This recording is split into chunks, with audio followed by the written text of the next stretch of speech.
nossos olhos. Senhor Deus, estamos aqui hoje na Tua presença, Espírito Santo, para te agradecer, Senhor, por tudo, Pai. Pai, nós te entregamos, Senhor, esse estudo nas Tuas mãos. Que o Senhor venha falar grandemente aos nossos corações, através de cada louvor, através da Tua palavra. Nós queremos sair daqui edificadas, Senhor. Em nome de Jesus. Amém. Então a Bia já está com a oportunidade. E é isso. Paz, Senhor. A paz. Hoje eu vou ter a participação da minha mãe. Paz, Senhor, gente. O tocador, namorado. Mas, gente, eu amei que a Sara tá participando. Bom, primeiro eu quero agradecer. Cadê a Raquel? A Raquel não tá aqui, não? Raquel, ela vai se atrasar um pouquinho porque hoje é aniversário da mãe dela. Aí ela vai entrar assim e terminar ela. Queria agradecer a Raquel, que não tá aqui, mas ela me fez o convite, a todas as meninas desse estudo. Eu sei que foi Deus que colocou esses planos no coração de vocês e tem edificado todas nós. E eu espero que esses louvores toquem o coração de vocês. Bora.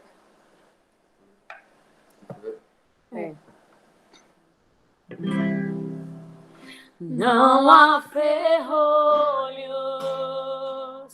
nem portas que se fechem diante da tua voz.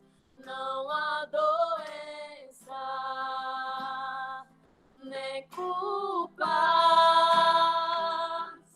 que fiquem de pé diante de nós. E a tempestade se acalma na voz daquele que tudo criou, pois tua palavra é pura, escudo para os que nele crêem. Por toda a minha vida, ó Senhor, te louvarei, pois meu fôlego é a tua vida e nunca me cansarei. Posso ouvir a tua voz, é mais doce do que o mel, que me tira dessa cova e me leva até o céu. Já vi fogo e terremoto, vento forte que passou. Já vivi tantos perigos, mas tua voz me acalmou. Tu dá ordem às estrelas, eita glória, e ao mar os seus limites. Eu me sinto tão seguro no teu colo, ó Altíssimo. Não há ferrolhos, nem portas que se fechem diante da tua voz. Não há doença, nem culpa que fiquem de pé diante de nós. E a tempestade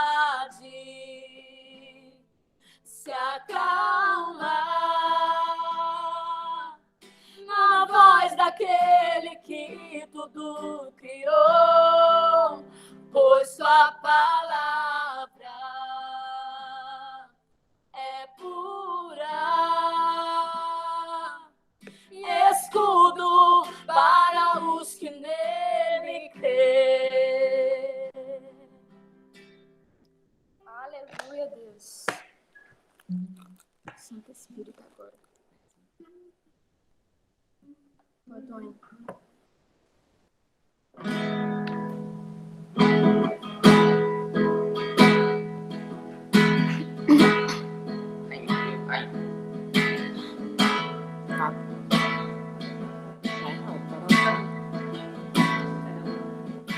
Santo Espírito, és bem-vindo aqui. Vem inundar, encher esse lugar. É o desejo do meu coração sermos inundados por tua glória, Senhor.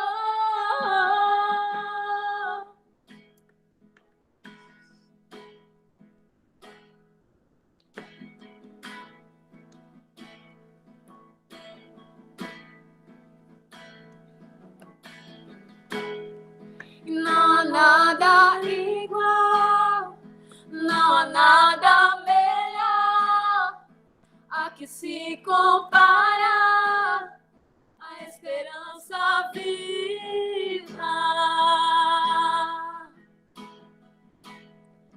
Tua presença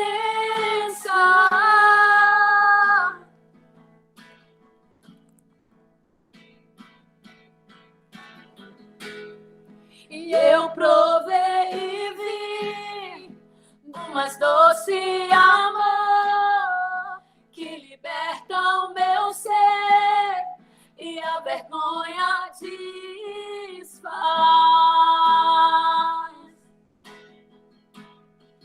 Tua presença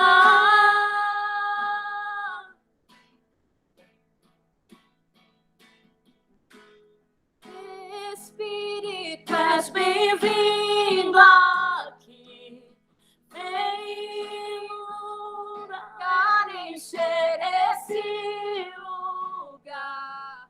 É o desejo do meu coração sermos inundados por tua glória, Senhor.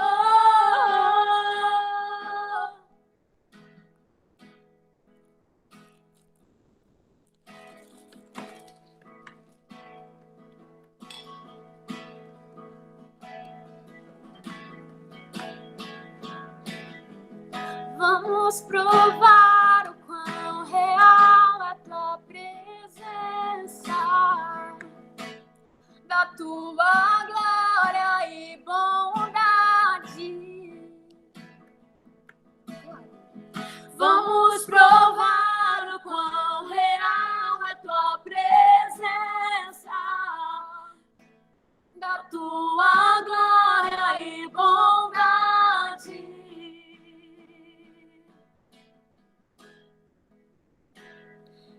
És bem-vindo aqui.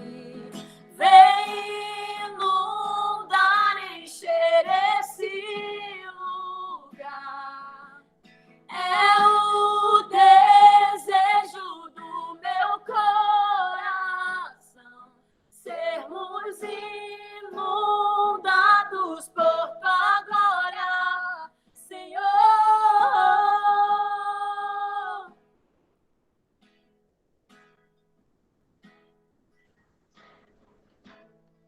Amém, Jesus.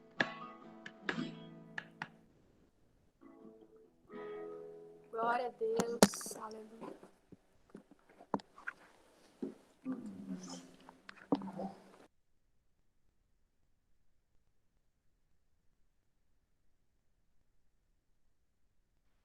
Amém, gente. Que lindo. Foi muito lindo. Todos os nomes foram entoados. O meu coração se enche de alegria de ter vocês, né, aqui com a gente. Glória a Deus pela vida de vocês. Eu cheguei um pouco atrasada, mas eu sei que foi uma bênção desde o começo, né? Eu cheguei ainda há pouco, mas assim, foi lindo. Eu senti a presença de Deus nesses mínimos minutos, sabe? Foi muito lindo. A gente agradece pela vida de vocês e que vocês venham também continuar conosco, né? No nosso estudo. A gente fica grato pela oportunidade de ter vocês por aqui. Eu tenho um carinho muito imenso pela vida de vocês sabem disso. E também quero agradecer por toda menina que está presente aqui hoje, né? Vocês são muito importantes para tudo isso também. E é isso, gente.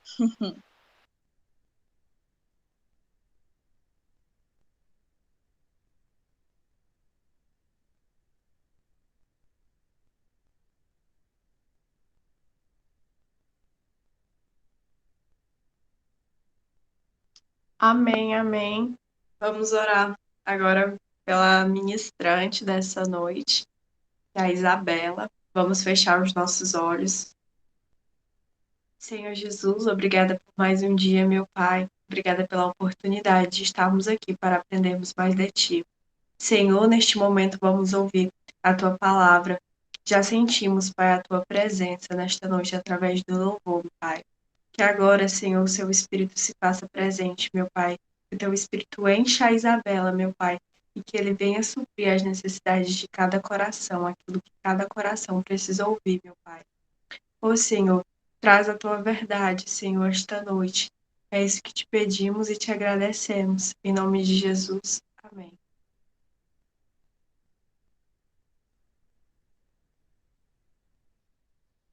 Pai Senhor, gente, boa noite para todas. Queria primeiramente agradecer pela oportunidade de estar aqui. Eu, alguns dias, consegui acompanhar, né, os estudos e está sendo realmente uma bênção. Que projeto lindo!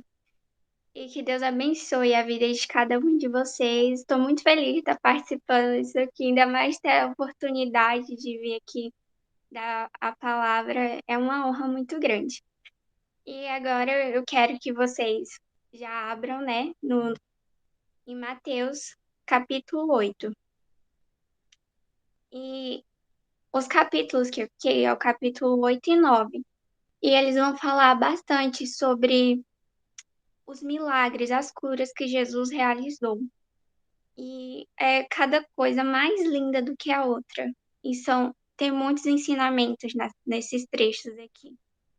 E agora eu vou começar aqui no capítulo 8 com o versículo 1, que é da cura de um leproso, que diz assim: Quando Jesus desceu do monte, grandes multidões o seguiram. Um leproso, aproximando-se, adorou de joelho e disse: Senhor, se quiseres, podes purificar-me. Jesus estendeu a mão, tocou nele e disse: Quero, seja purificado. Imediatamente ele foi purificado da lepra. Em seguida, Jesus lhe disse: Olhe, não conte isso a ninguém, mas vá mostrar-se ao sacerdote e apresente a oferta que Moisés ordenou para que sirva de testemunho. E então, como eu acho que a maioria sabe, já nesse tempo aqui, desde do Antigo Testamento, a lepra já era vista como algo impuro, né? Porque era doença da pele e ainda tinha a característica do contágio e tal. Então, todos os judeus consideravam a pessoa leprosa impura e ela era afastada totalmente. Então, mudava a vida da pessoa porque ela ficava isolada, ninguém podia tocar. Além do mais, ela era considerada impura, então o quão triste uma pessoa leprosa se sentia, né, nessa época. E aí vem Jesus e transforma totalmente essa vida. Aqui, uma das coisas mais importantes para a gente lembrar é que Jesus não traz apenas cura, né? Porque cura já é algo grandioso, mas ele restaura as vidas. Então, é um milagre, mas é a restauração das vidas também que Jesus vem trazer aqui. E então, quando Jesus toca no impuro, a pureza dele passa para o que estava leproso, para o que estava impuro. É por isso que as pessoas não podem tocar no que é considerado impuro, mas Jesus pode, porque ele não tem nenhum pecado, nenhuma mancha, nenhuma falha, nenhuma impureza. Então, a pureza de Jesus é tão maior e tão mais forte que quando ele toca no impuro, a pureza dele passa para a pessoa. Então, isso já é um relance de que a gente pode ser puro também através do toque de Jesus. E aí, ele orienta, né, o leproso a se apresentar ao sacerdote. Por quê? Uma pessoa que era leprosa não podia. Ela disse que foi curada e já voltar para a vida normal. Não, ela tinha que se apresentar ao sacerdote, porque aí ele ia testificar que a pessoa estava realmente curada e aí sim ela seria reinserida na sua vida. Mas olha que coisa linda, Jesus restaurou a vida desse leproso, ele pôde voltar para sua vida. E agora, mais na frente, nós vamos ter a história do centurião. E aqui fala que Jesus estava entrando na cidade de Cafarnaum e um centurião lhe pediu ajuda. E ele falou: Senhor, meu servo está em casa, paralítico, em terrível sofrimento. Jesus disse: Eu irei curá-lo. E aí o centurião respondeu: Senhor, não mereço receber-te debaixo do meu teto, mas diz apenas uma palavra e o meu servo será curado. Aí ele fala que ele também é sujeito à autoridade e tem o soldado sobre o comando dele. Então, quando ele diz vai, o soldado vai. E quando diz a outro venha, o, o que está sobre a sua autoridade vem. E aí é tão lindo ver essa tamanha fé desse centurião, que Jesus notou isso. Jesus, como ele conhece nossos corações, ele sabia que aquele homem tinha tamanha fé, ele sabia que no coração dele, ele já tinha compreendido a graça de Jesus. E é uma coisa assim, tão incrível, porque o centurião fala aqui, ó, quando Jesus diz que vai curar o servo dele, ele fala: Não, Jesus, não precisa. Eu sou muito impuro. Eu não sou digno, não tenho mérito nenhum de ter o Senhor na minha casa. Mas eu sei que o Senhor é tão bom que eu tenho fé para te pedir que o Senhor fale aqui. E eu sei que lá o meu servo, mesmo estando doente lá, ele vai ser curado com o poder da tua palavra. Então, é algo tão forte. A fé desse centurião foi tremenda que isso comoveu Jesus. Ele fala assim: Digo-lhes a verdade, não encontrei em Israel ninguém com tamanha fé. Jesus está falando aqui: olha, entre os judeus, eu não avistei alguém com uma fé tão grande assim. E vai lá um centurião, que é um oficial romano, não é judeu, então é considerado gentil. E o que os judeus têm preconceito, né? Porque eles estão sendo dominados pelos romanos naquele tempo. E o centurião, ele sabia o estado que ele estava, ele sabia que era um pecador, ele reconheceu isso. E é um dos aspectos importantes para a cura. É o reconhecimento do seu estado, o reconhecimento que você está doente, reconhecimento que você é um pecador que precisa de Jesus, que precisa de um milagre. Esse é uma das coisas mais essenciais para você realmente viver o milagre. Então, o centurião colocou sua fé na graça de Jesus. E aí Jesus vai falar mais na frente, que eu digo que muitos virão do Oriente e do Ocidente e se sentarão à mesa com Abraão, Isaque e Jacó no reino dos céus. Mas os súditos do reino serão lançados para fora, nas trevas, onde haverá choro e ranger de dentes. O que Jesus queria dizer nessa passagem aqui? Ele já estava antecipando que o evangelho dele, a palavra dele, ia alcançar as pessoas, tanto do Oriente e do Ocidente, ou seja, não era só para os judeus. Realmente, os judeus foram os primeiros a que o evangelho foi direcionado, foi a eles. Mas Jesus já estava falando aqui: olha só, judeus, vocês podem também perecer se não confiar na minha palavra. Mas se vocês não receberem, tem lá os gentios, eles também vão receber minha palavra, eles se sentarão na mesa dos antepassados de vocês. Gente, isso aqui é algo tão forte, porque os judeus já tinham isso dos seus antepassados, ser Abraão, Isaac e Jacó. E às vezes eles se apegavam tanto a isso que eles eram descendentes desses homens que não, sabe, não se comportavam de uma maneira que honrasse a Deus. Então, Jesus está falando aqui, não é só vocês que vão para o reino dos céus, aqui também vai entrar pessoas do Oriente e do Ocidente, o evangelho vai alcançar a todos. E é maravilhoso isso, que Jesus já está falando aqui a magnitude da palavra dele e do reino dele, ele já está anunciando aqui. E é muito lindo mesmo. E aí ele fala aqui para o centurião que como você creu, assim acontecerá. Então, aqui uma das coisas mais grandiosas para qualquer milagre é a sua fé. O quanto você confia em Jesus, o quanto você confia que Deus pode mesmo realizar um milagre.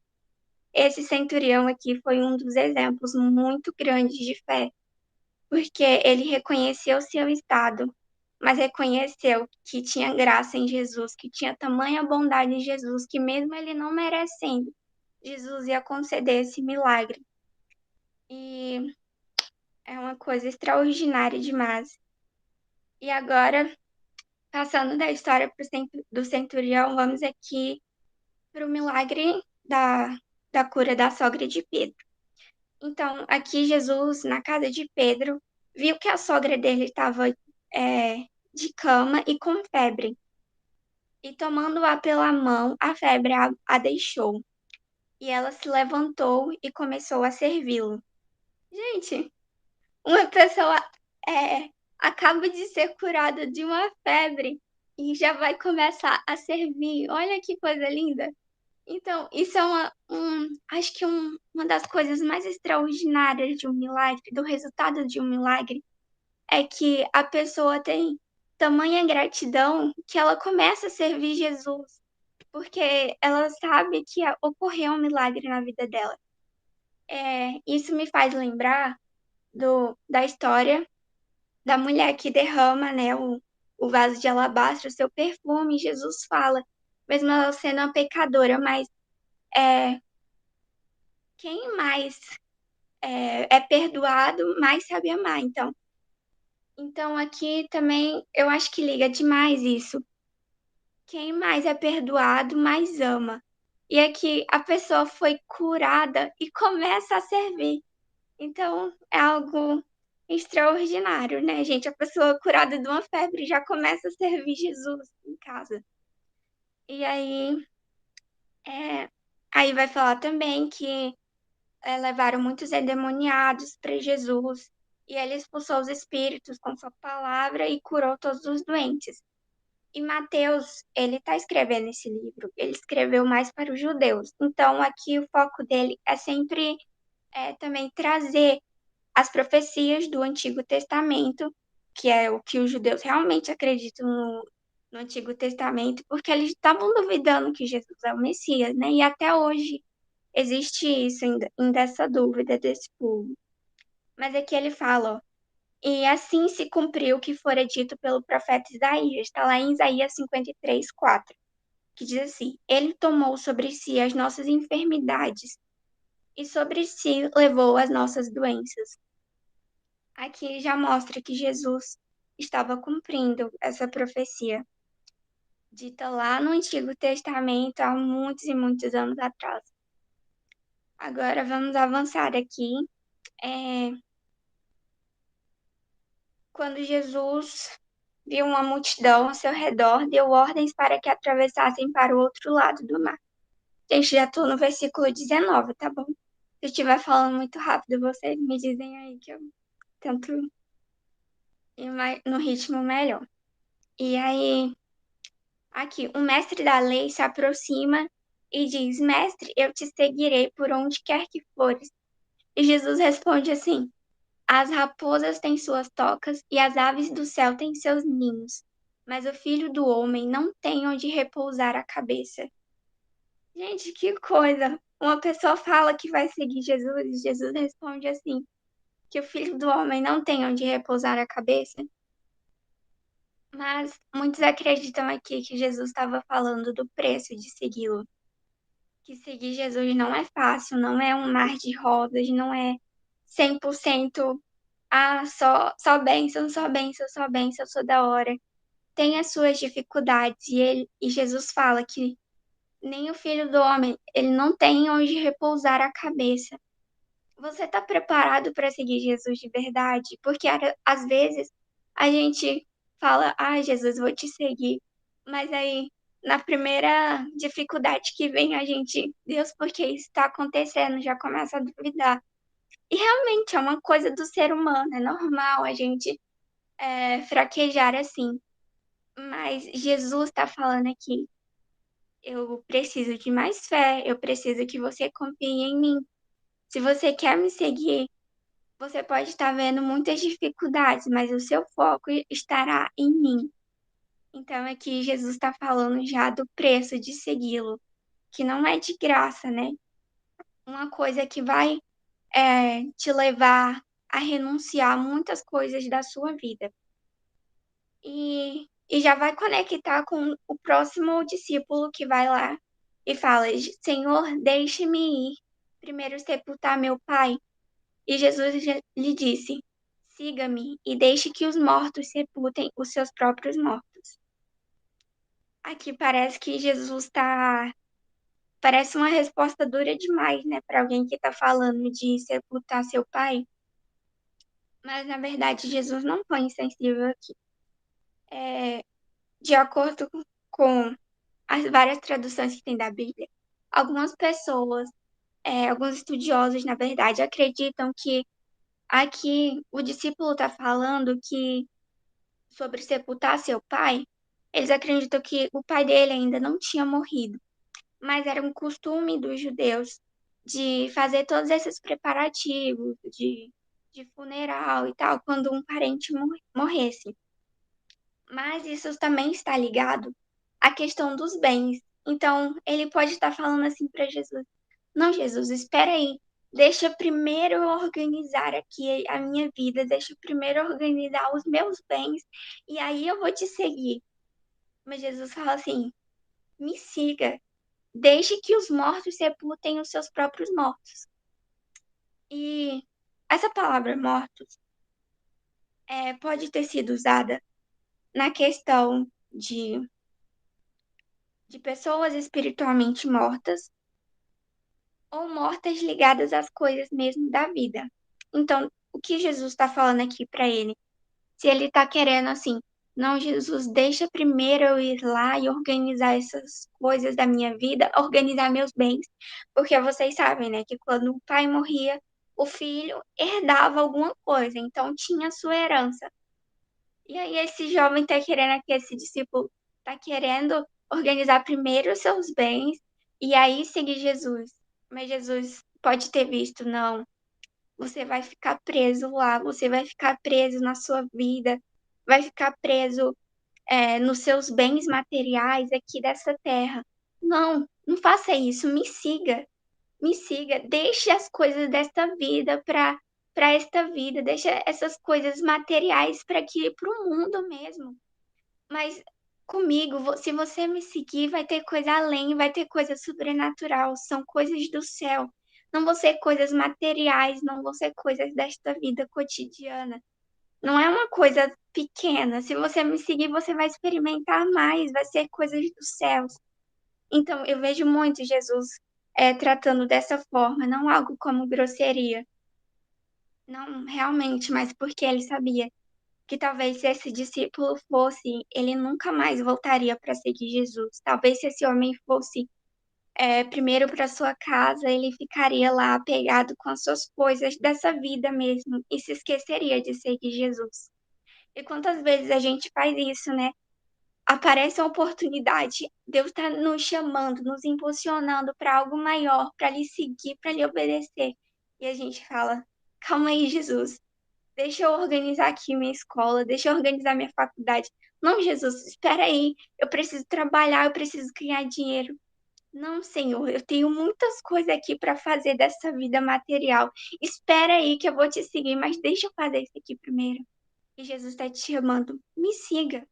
Me siga, deixa as coisas dessa vida para esta vida, deixa as coisas materiais para o mundo e me siga que eu tenho muito mais, tenho coisas do céu para você. Então, eu vejo Jesus nisso, nessa palavra. É assim que ele é, não foi uma resposta seca, não foi para ferir esse homem, mas é porque ele conhecia o coração de cada um. E é muito lindo. Gente, eu tô falando esses capítulos que mostram esses milagres, essas curas, tá falando de transformação de vida, não é uma cura física apenas, é uma cura que vai muito mais além, é uma restauração das vidas. E aí, agora vamos aqui para a parte que Jesus acalma a tempestade.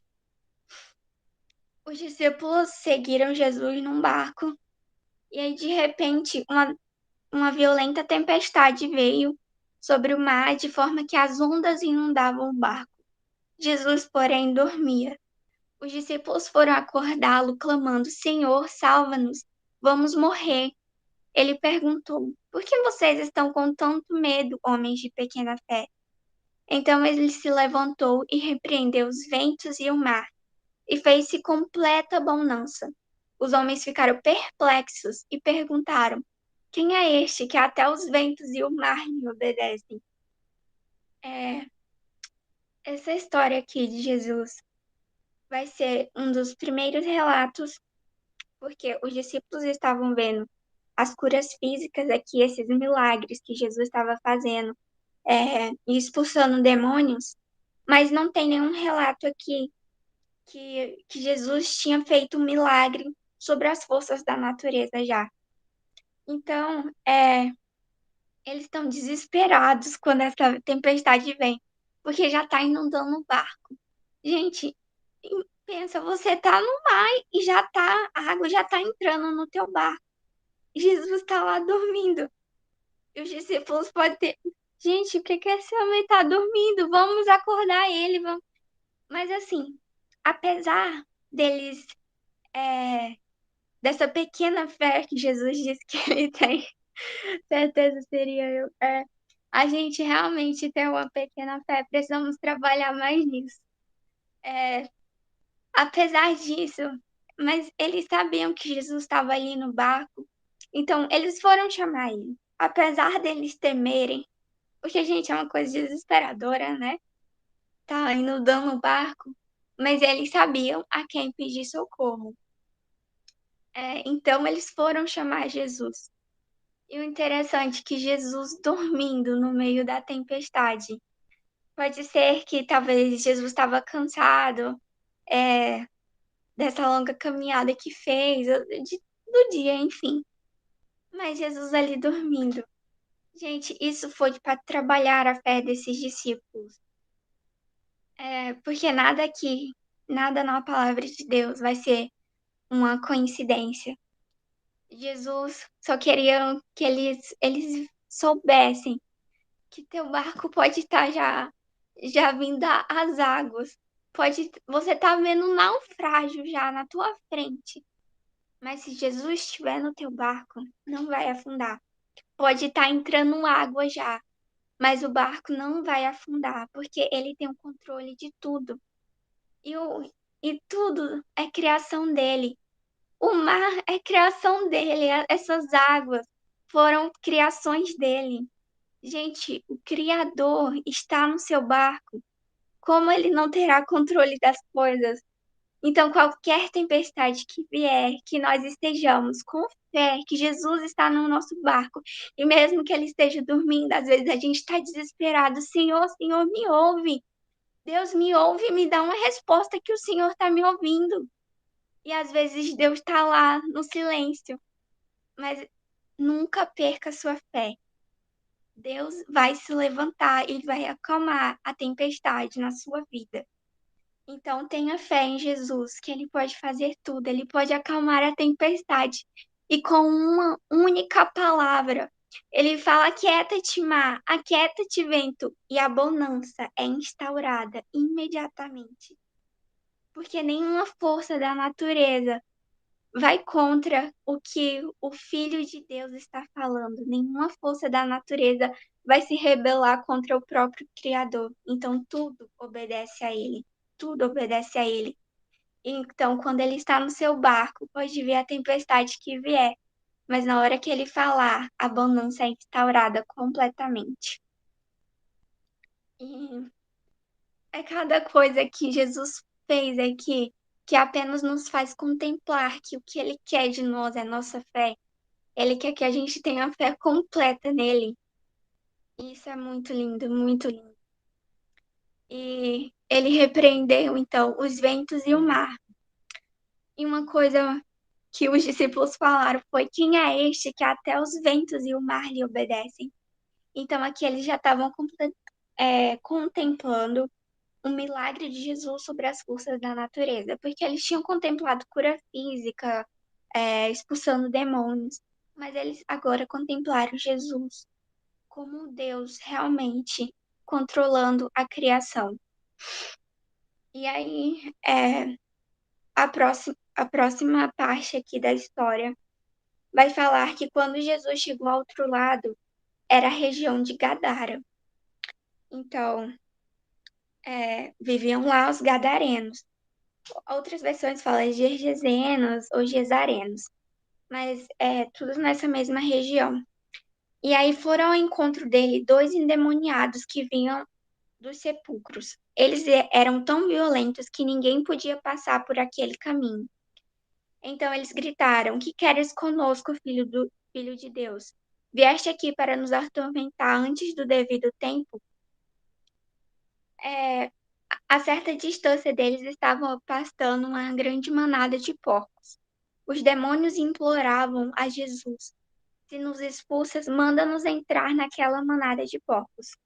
Ele lhes disse: vão. Eles saíram e entraram nos porcos, e toda a manada atirou-se precipício abaixo em direção ao mar e morreu afogada.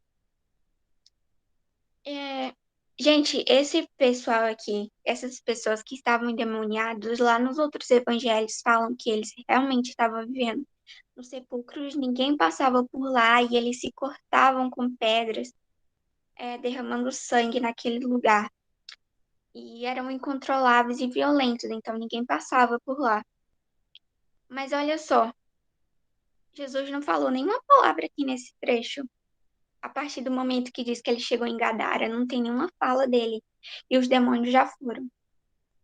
É porque lá no mar, lá naquela tempestade, ele já repreendeu o que só ele já estava vendo, que eram esses demoniados. Então eles falam aqui: porque vieste nos atormentar antes do devido tempo. Jesus já tinha repreendido eles. Então eles já sabiam que Jesus estava lá. Por isso que eles foram ao encontro. Como que Jesus não ia lá no sepulcro para se encontrar com eles? Eles vieram ao encontro de Jesus porque eles já estavam sabendo que Jesus estava presente ali. Então, onde Jesus está presente, demônio nenhum vai ficar acomodado. Eles vão ser incomodados pela presença de Jesus. E aqui é algo muito forte que vem nos falar que não devemos temer demônios. Eles pediram a permissão de Jesus para ser mandado para aquela manada de porcos. Gente, demônio pediu a permissão de Jesus para entrar nos porcos. Jesus pode controlar tudo. Pode controlar tudo. Ele tem um poder sobre os demônios. Não é algo que devemos temer. O nome dele tem poder sobre qualquer demônio. E isso é muito poderoso nas nossas vidas. Para não temermos, realmente existe uma batalha espiritual e precisamos estar preparados. Mas no nome de Jesus, todo demônio bate em retirada. Então aqui, os demônios entraram nessas manadas de porcos. Jesus falou: vão. Então, esses porcos se atiraram precipício abaixo em direção ao mar e morreu afogado. E, assim, nos outros evangelhos falam que era cerca de 2.000 porcos. Gente, aí os que cuidavam dos porcos fugiram, foram à cidade e contaram tudo, inclusive o que acontecera aos endemoniados. Mas olha o que esse povo fez. Toda a cidade saiu ao encontro de Jesus e quando viram, suplicaram que saísse do território deles. Gente, isso aqui é muito forte, porque eles contaram que Jesus expulsou os demônios realmente. E eu acho que até certo ponto esse povo ficou com temor, né? Porque como um homem vai fazer isso? Mas, gente, esse povo, eles ligaram mais para os porcos. Porque aqui, judeus não comem porcos, porque consideram esse animal impuro, então eles não comem.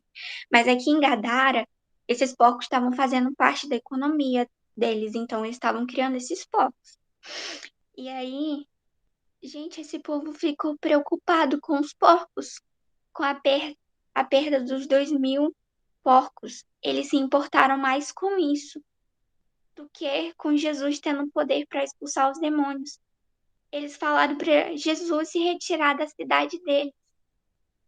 Isso aqui é algo muito forte, porque esse povo deu mais importância para os porcos do que para Jesus. E é algo terrível, né, para alguém fazer e escolher esses porcos ao invés de Jesus. É algo muito terrível, muito terrível. Então, realmente, aqui é porque eles se importaram demais com a perda dos porcos e expulsaram praticamente Jesus da cidade deles. Gente, eles tiraram aquela pessoa que tinha o poder de fazer milagre, de restaurar vidas da cidade deles, porque perderam 2.000 porcos. Então, aqui é algo que a gente deve realmente pensar. Não vamos dar atenção mais aos porcos, dar mais importância aos porcos do que Jesus. Não importa essas perdas, se a glória dele vai brilhar nas nossas vidas. E nos outros evangelhos vai falar que o endemoniado lá tem a sua vida restaurada, ele volta para sua família e ele vai contar o que Jesus fez na sua vida. Ele até pede para entrar com Jesus, mas Jesus fala para ele ficar e voltar para sua vida. Então, mais uma vez, Jesus está restaurando as vidas. Aqui nesse caso foi muito forte, porque era uma legião que estava nesses endemoniados. Mas Jesus os expulsou com a autoridade que só ele tem. E esses homens teve suas vidas restauradas. Isso, não dê mais importância às perdas dos porcos do que Jesus. É realmente isso. Vamos lá correr contra o tempo aqui que já está avançando e tem muita coisa para falar. Aqui Jesus vai curar um paralítico, já no capítulo 9. E aqui fala que Jesus viu a fé que os amigos, os homens que trouxeram esse paralítico deitado em sua maca, Jesus viu a fé desses amigos, desses homens que trouxeram o paralítico. Então, gente, é muito importante isso. Mesmo você não tendo fé, mas mesmo seu amigo não tendo fé, mas você tendo, Jesus vai enxergar a fé em você. Jesus enxerga a fé nos amigos desse homem aqui, desse paralítico. E aí ele fala assim: tenha bom ânimo, filho, os seus pecados estão perdoados. E aí alguns mestres da lei vão dizer que ele está blasfemando, porque quem é esse homem que tem poder para perdoar pecados? E Jesus, como ele sabe dos nossos pensamentos, ele vai falar aqui: porque vocês pensam maldosamente em seu coração. Que é mais difícil dizer: os seus pecados estão perdoados ou levante-se e ande? Gente, isso aqui precisa de muito poder para alguém falar isso. Então, Jesus aqui, o primeiro ponto que ele fez, ele falou que os pecados dele estavam perdoados. A primeira coisa que ele fez foi isso. Não foi levante-se e ande. Ele falou, seus pecados estão perdoados. Aqui, Jesus, nesses capítulos, ele não traz apenas a cura física, ele restaura as vidas. É uma coisa que em cada história, isso está muito acentuado, essa importância que Jesus está restaurando as vidas, ele está restaurando pecados, não importa só uma cura física. Se não tiver a restauração da vida, se não tiver transformação. Aqui ele perdoou primeiro os pecados desse paralítico. E aí, então, ele vai falar: para que vocês saibam que o Filho do Homem tem na terra autoridade para perdoar pecados, disse ao paralítico: levante-se, pegue a sua maca e vá para casa. Esse povo Os fariseus estavam falando que Jesus estava blasfemando por dizer que perdoa os pecados. Mas como os milagres, como as curas são uma demonstração do poder de Deus, Jesus vai completar o milagre aqui na vida desse homem. E ele perdoa os pecados e restaura sua vida e o cura. Então ele diz: levante-se, pegue a sua maca e vá para casa.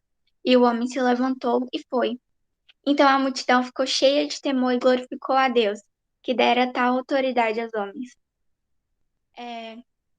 Muitas vezes o povo deu importância só aos milagres e não no perdão dos pecados. E aqui Jesus está falando a importância disso também, da sua vida ser salva, dos seus pecados ser perdoados, e Ele que tem poder para isso.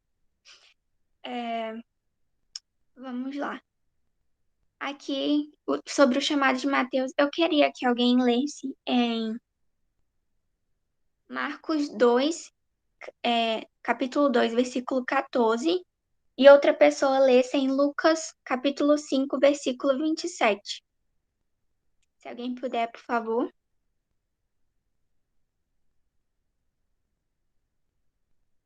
Eu abri em Lucas aqui. Lucas, capítulo 5, versículo 27.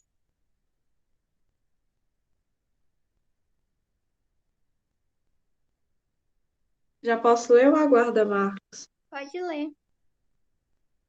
Versículo 27. Depois disso, Jesus saiu da cidade e viu um cobrador de impostos chamado Levi, sentado no local onde se coletavam impostos. Siga-me, disse-lhe Jesus. E Levi se levantou, deixou tudo e o seguiu.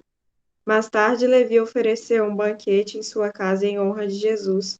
Muitos cobradores de impostos e outros convidados comeram com eles. Continua? Tá bom, tá bom. Muito obrigada. Sabe, Marcos, capítulo 2, versículo 14.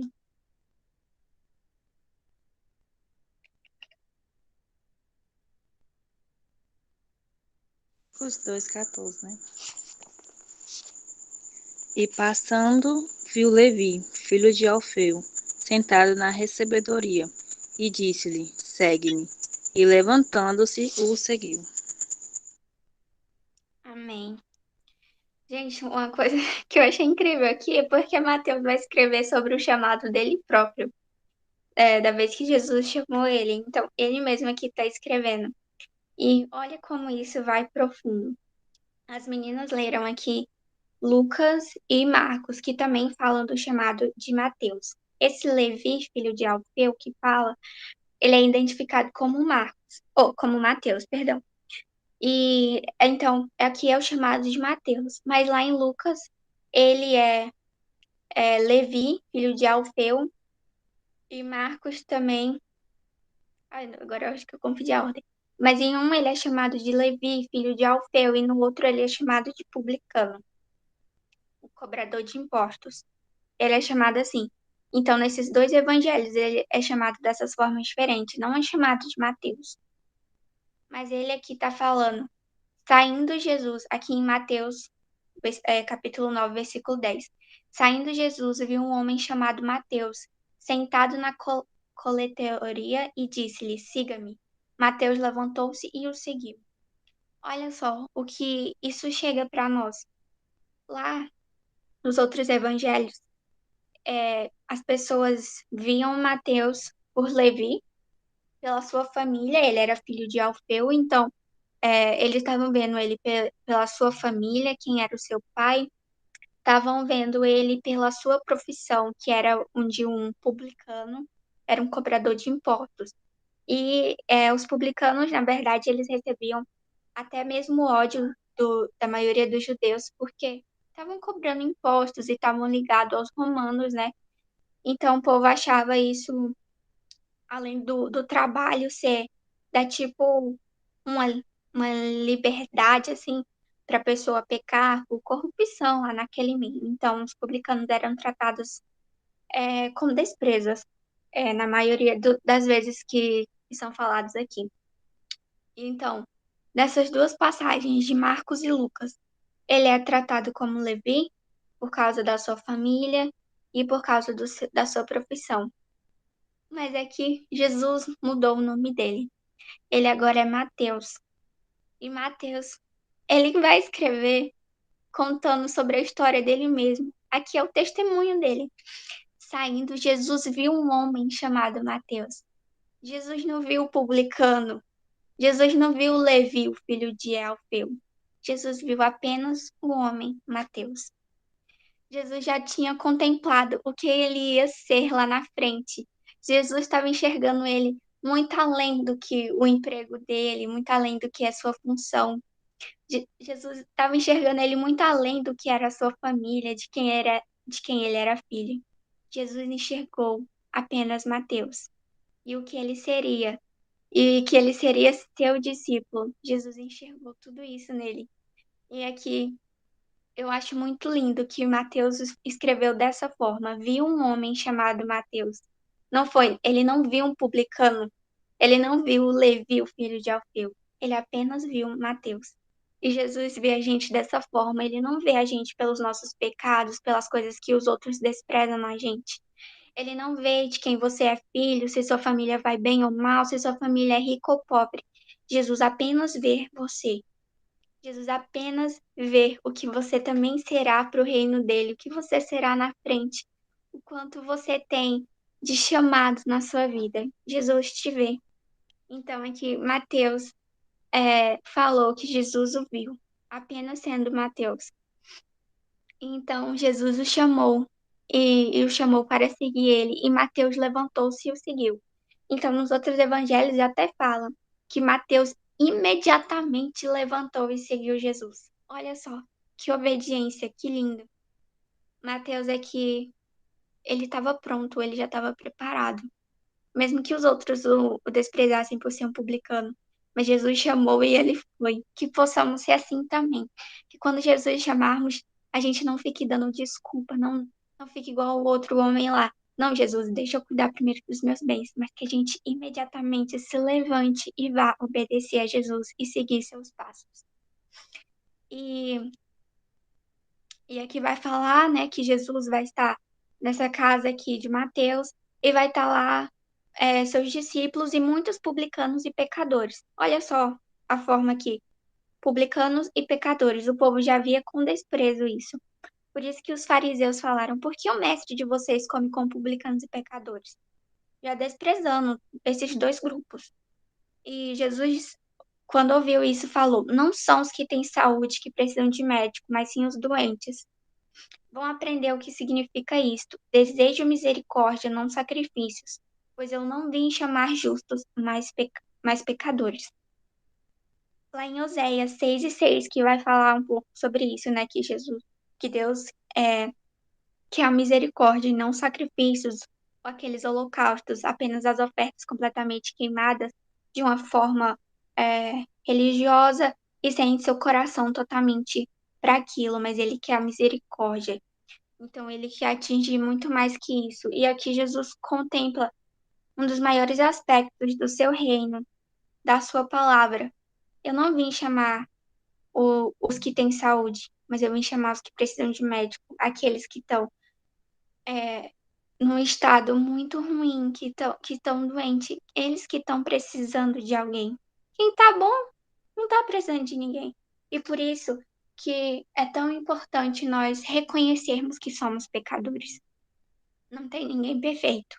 O único que não tem pecado é Jesus. E ele tá te chamando.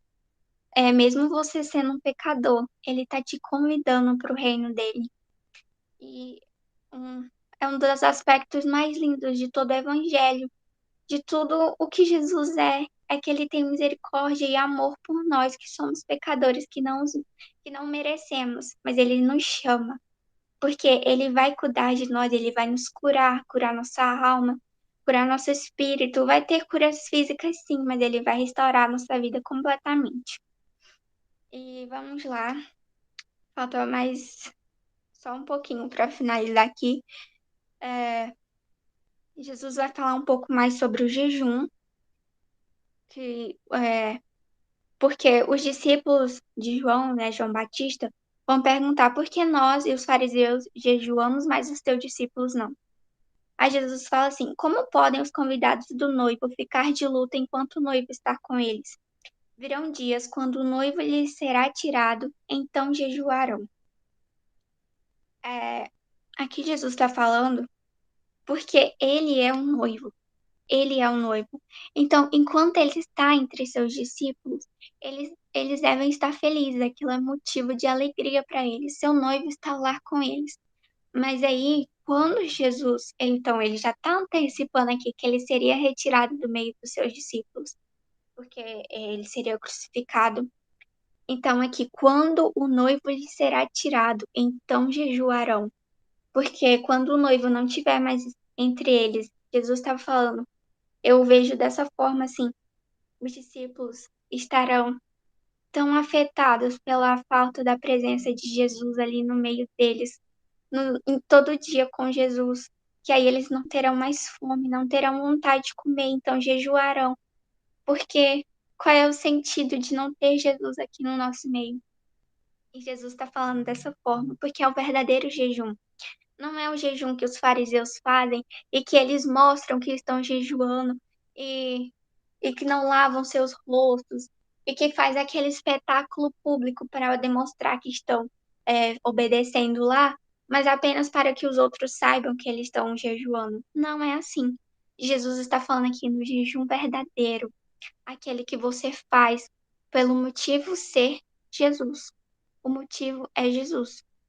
Então, nós não jejuamos porque é apenas uma coisa a se obedecer. Nós jejuamos porque nós temos sede de Jesus. Essa comida aqui não vai alimentar a fome que nós temos. Nós temos fome de Jesus, da sua presença. E Jesus está falando do jejum assim.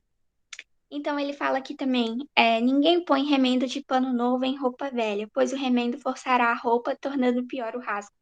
Nem se põe vinho novo em vasilha de couro velha ou odre velho. Se o fizer, a vasilha rebentará, o vinho se derramará e a vasilha se estragará.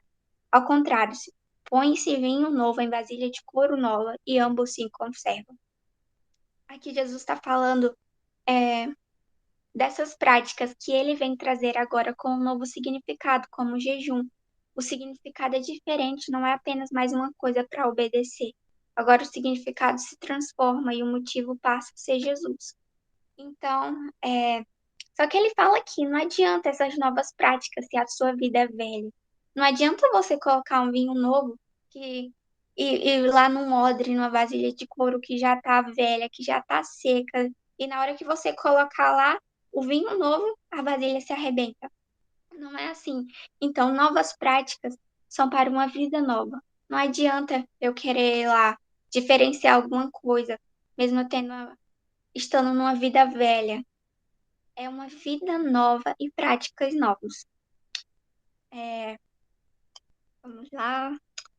Agora o próximo é aqui a cura, o milagre da filha de Jairo e da mulher que estava sofrendo com fluxo de sangue. Ela fala, Jesus aqui fala que um dos dirigentes da sinagoga se chegou para Jesus e ajoelhou-se diante dele. Olha só que reverência que esse homem teve. Com certeza ele estava desesperado pela filha estar morrendo. Mas ele reverenciou Jesus, se ajoelhando a ele para pedir isso. Gente, era uma pessoa importante, um dos principais da sinagoga, muito respeitado entre os judeus. E ele está falando que a filha dele acaba de morrer. Vem, põe a tua mão sobre ela e ela viverá. Ele tem fé também. E aí Jesus começa a ir com ele, e também os discípulos vão. E aí uma mulher que tinha 12 anos, estava sofrendo de hemorragia, chegou por trás dele e tocou na borda do seu manto. E ela dizia a si mesma: se eu só tocar no seu manto, eu ficarei curada. E aí, voltando-se, Jesus a viu e disse: ânimo, filha, a sua fé a curou. E desde aquele instante, a mulher ficou curada. Não vai dar tempo de explicar tão detalhadamente isso aqui. Vou tentar resumir mais um pouco.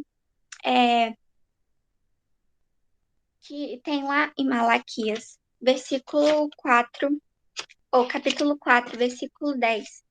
Vai falar bem assim: Mas para vocês que reverenciam meu nome, o sol da justiça se levantará trazendo cura em suas asas.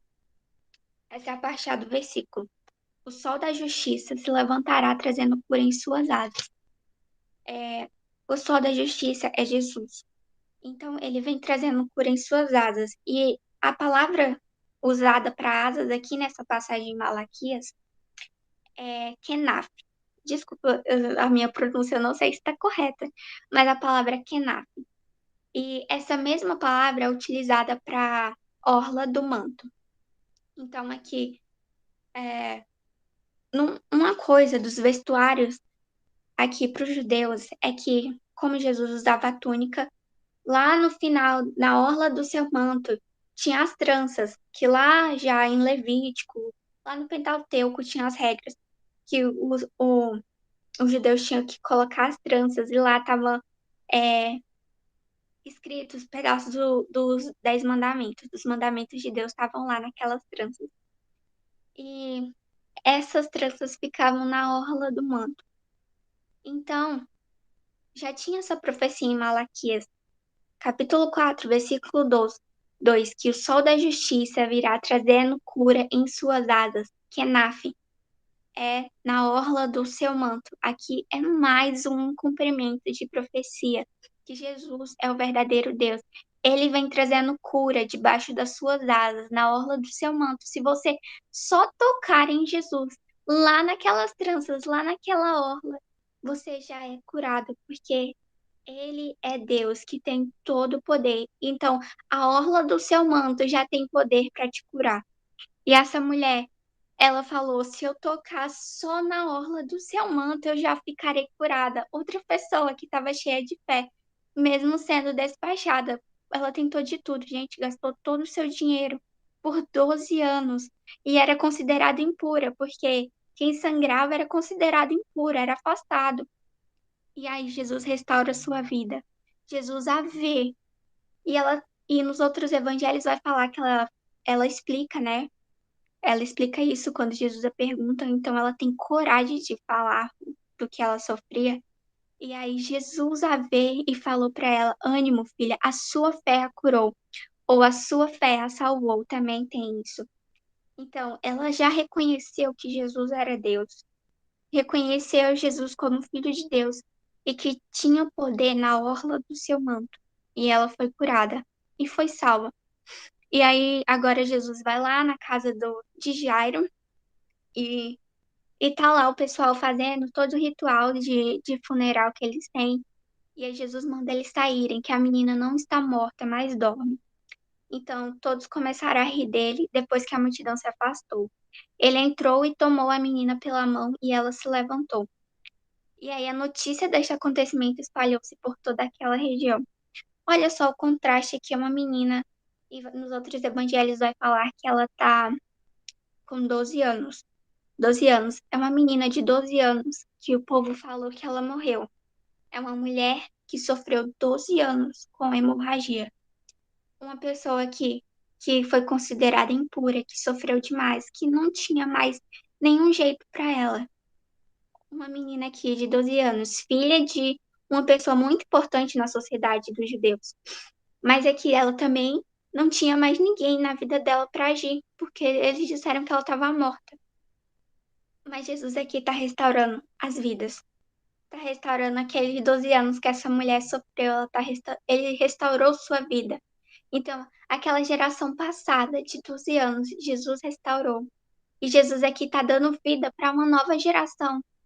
Essa nova geração aqui representada pela menina. Então, é a antiga e a nova. Jesus cura, transforma e dá vida também para a próxima geração. E o poder de Jesus é lindo, lindo, lindo.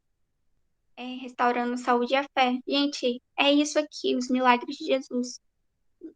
É a cura física e a salvação. É a restauração da vida. E o exercício da fé. Aqui, vamos terminar já, que o horário está muito avançado. Mas aqui é a cura dos 2 cegos e de um mudo. Eles chegam, os 2 cegos, clamando por misericórdia, falou: Filho de Davi, tem misericórdia de nós. Eles já reconhecem Jesus como aquele que pode fazer algo sobre a sua situação, chamam de filho de Davi. E já é uma reverência diante do Senhor. E aí, Jesus perguntou se eles criam que ele era capaz de fazer isso, e eles responderam, sim, Senhor. Então, ele, tocando nos olhos deles, disse que seja feito segundo a fé que vocês têm. E a visão deles foi restaurada. Mas Jesus os advertiu. Cuidem para que ninguém saiba disso. Mas eles foram, contaram, espalharam aquela notícia por toda a região. Então, quando eles se retiraram, foi levado para Jesus um homem endemoniado que não podia falar. Quando o demônio foi expulso, o mudo começou a falar e a multidão ficou admirada, dizendo: Nunca se viu nada parecido em Israel. Mas os fariseus diziam: É pelo príncipe dos demônios que ele expulsa demônios. Aqui, eu fiquei me perguntando por que Jesus não queria que espalhasse a notícia que ele fez o milagre. É porque ele já sabia que os fariseus iam chegar e ia chegar pecando, porque falar que Jesus está sendo usado através do príncipe dos demônios, gente, isso é terrível, que blasfêmia da parte dos fariseus.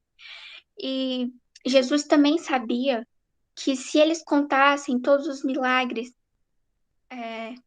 a multidão seria atraída pelos milagres. Então, como a multidão foi atraída pelo pão que Jesus deu para elas, então muitos foram atraídos apenas pelo pão, muitos aqui foram atraídos apenas pelo milagre.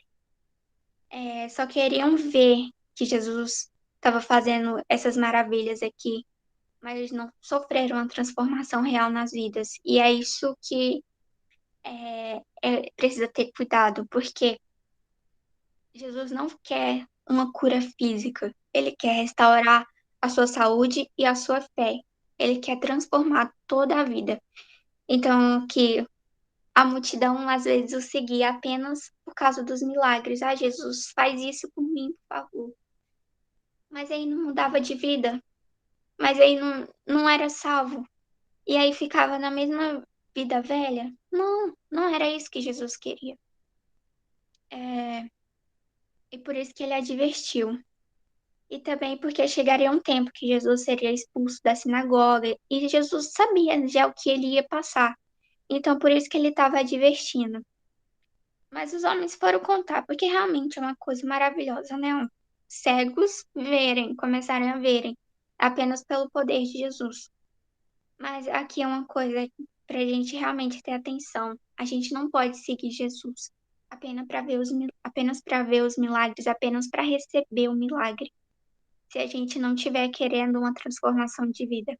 Porque o milagre que Jesus faz é para a cura, mas também é para a sua salvação, é para o perdão dos seus pecados, é para te salvar, é completo, é que é completo. É a palavra sozo, é salvação, é a cura completa da sua vida. Não é só um pedaço, não é só o aspecto físico. Jesus quer que você entregue tudo para ele transformar, para ele restaurar. E aí eu vou encerrar aqui com essa parte que Jesus fala: Ao ver as multidões, teve compaixão delas, porque estavam aflitas e desamparadas como ovelhas sem pastor. Então disse aos seus discípulos: A colheita é grande, ou seja, a multidão é enorme, mas os trabalhadores são poucos. Apesar da multidão ser muito grande, mas tem poucos ali que vão realmente trabalhar para o reino. Entendeu? Tem muita gente na colheita, tem muita, é grande. Mas é muito pouco aqueles que estão dispostos a trabalhar, aqueles que estão dispostos a servir Jesus e segui-lo realmente. E aí ele fala: peçam, pois, ao Senhor da colheita que envie trabalhadores para a sua colheita.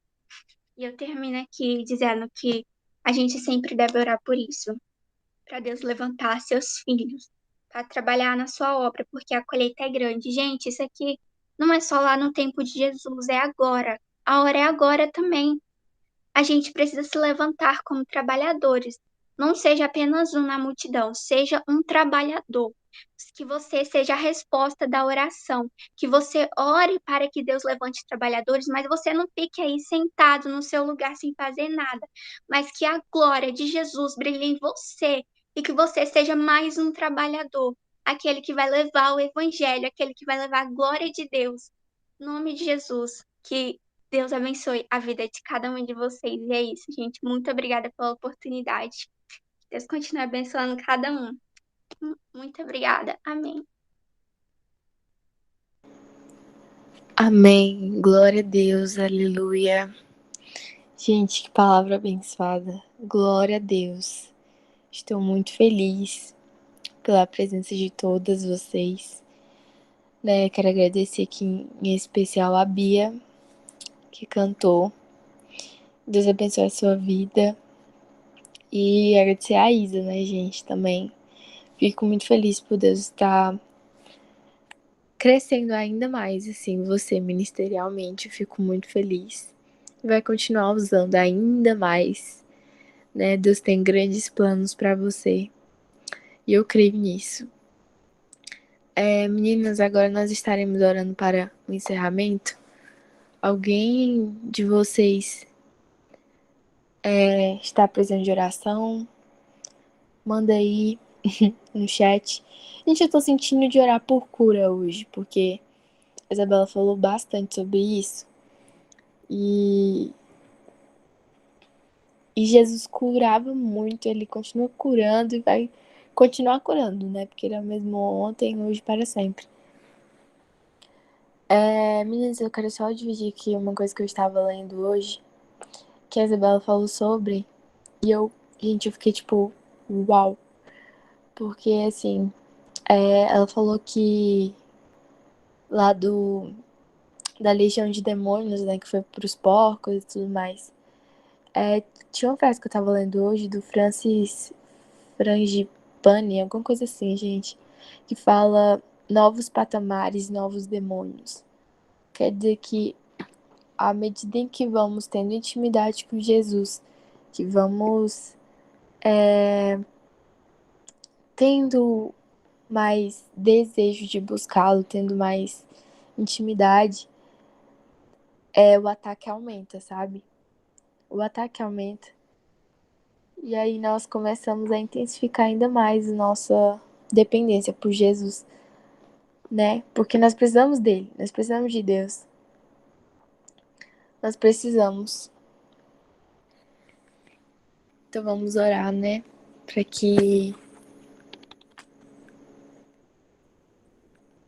que Deus ele venha continuar operando nas nossas vidas, amém?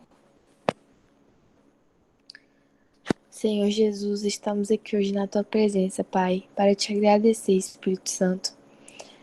Te agradecer por tudo, Jesus, por mais essa semana que está começando, por mais esse dia. Que o Senhor continue abençoando a cada uma de nós, a cada uma que está aqui, Senhor.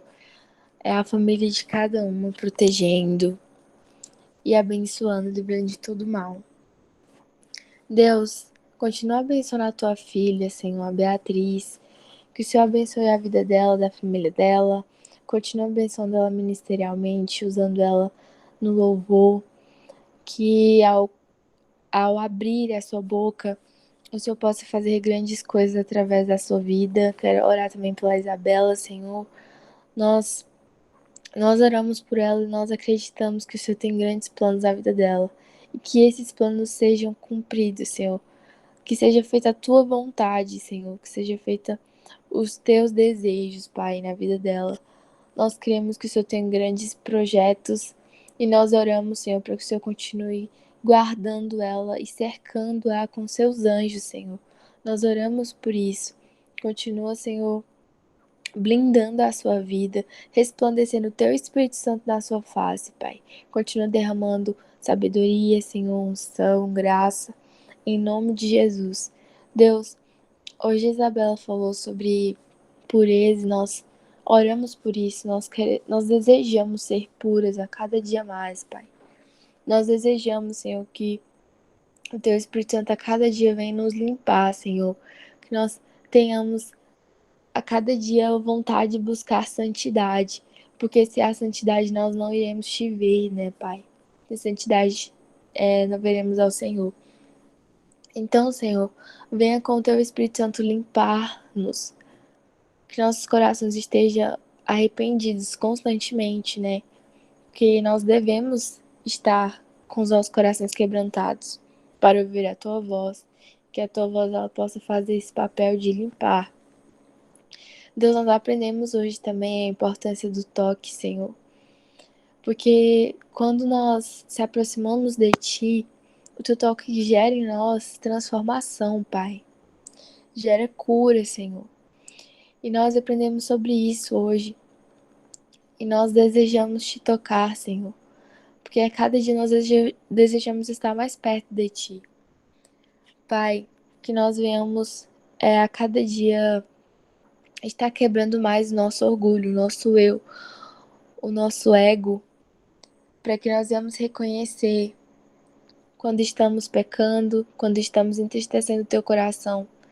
Já quero orar pedindo perdão, Senhor, pelos nossos pecados. Nós somos falhas, mas nós buscamos a cada dia mais se parecer contigo, papai. Pai, que a cada uma de nós venha ter o desejo no seu coração de espalhar o Teu evangelho, de espalhar o Teu amor, Pai. Que esse evangelho que alcança todos, do rico ao pobre, alcança todos, porque todos nós somos pecadores, Pai. Senhor, nós também, todo estudo nós oramos por isso.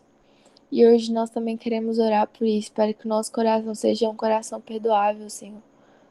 Os estudos têm nos ensinado, Senhor, que para nós se declarar cristãos, nós temos que seguir realmente a Tua palavra. A Tua palavra diz que nós devemos ser amáveis, nós devemos perdoar as pessoas, para que nós também sejamos perdoados, Senhor. Nós queremos entender, Senhor, que o preço de seguir é muito alto, mas nós não estamos ajuntando nada para essa vida, e sim para a vida que ainda vamos ter quando o Senhor vier buscar a sua igreja, Senhor. Nós queremos renunciar a coisas que nos afastam de Ti, que nós venhamos reconhecer estas coisas, que nós venhamos nos distanciar de tudo isso, Pai. Pai, agora eu também quero orar por cura, Senhor. Cura espiritual, Pai. Cura emocional, cura física. Cada pessoa que está aqui hoje está precisando de uma cura. Nós declaramos sobre a vida dessa pessoa, no Teu nome, Jesus, porque é através do Teu nome que a cura ela pode ser desenvolvida, Senhor. Nós oramos, Pai. Nós oramos, Senhor, por cada uma que está aqui. Senhor, às vezes nós passamos pelo processo do silêncio e às vezes pode doer, mas nós vamos entender que o silêncio também é resposta e que o Seu Espírito Santo venha sempre estar consolando os nossos corações. Que quando a tempestade vier, Espírito Santo, nós vamos estar firmes, Pai. Pai, venha firmar, Senhor, os nossos corações na rocha, Senhor, na rocha inabalável, Pai. Porque na Bíblia diz que o homem sensato edifica a sua casa sobre a rocha. E nós desejamos isso, Senhor. Para que quando a tempestade vier, nossa casa não venha desmoronar. Nós cremos no Teu poder, Jesus. Venha sempre estar restaurando os nossos corações, as nossas almas. E que o Senhor venha continuar ensinando a como ser um cristão de verdade, Senhor. No último estudo, como a Tainara disse, um cristão até no silêncio, Senhor. Nós queremos a cada dia ter uma vida nova contigo. Nós queremos ter mais fé. Nós queremos ser servas. Nós queremos Te servir, Jesus. Envia-nos, Pai. Nós estamos dispostas. Nós estamos dispostas a cumprir o que Tu tens para nós. Mas nós também queremos, nós também temos que ter ação, atitude, para que o Senhor venha operar através de nós. Nós queremos ser vasos de honra, Senhor. Nós Te pedimos, nós Te agradecemos. Também quero orar pelas meninas que não puderam vir. O Senhor sabe do motivo de cada uma. Venha visitá-las, venha abençoá-las. Nós também oramos por meninas que estão fora do teu caminho, Senhor. Nós oramos para que o Senhor venha encontrá-las agora, Pai, porque o Senhor é o bom pastor. O Senhor não veio para nós que estamos saudáveis, o Senhor veio para as pessoas que precisam de ajuda. E nós oramos por essas pessoas, que não conseguem ser libertas dos seus pecados. Nós oramos para que o Senhor venha visitá-las neste momento, Pai. Que teu Espírito Santo venha visitar essas pessoas e que elas sintam a necessidade de te buscar. Em nome de Jesus, nós oramos por elas. Nós cremos na salvação delas. Em nome de Jesus, é o que nós te pedimos e nós te agradecemos. Amém. Amém, amém, amém. Glória a Deus. Gente, foi muito bom hoje. Muito bom mesmo. Que Deus abençoe a cada uma de vocês. Deus continue usando mais uma vez. Isabela, muito obrigada. Muito obrigada por ter tirado um tempinho aqui para compartilhar a sua, né? Gente, a Isabela é muito sábia, não dá. Nós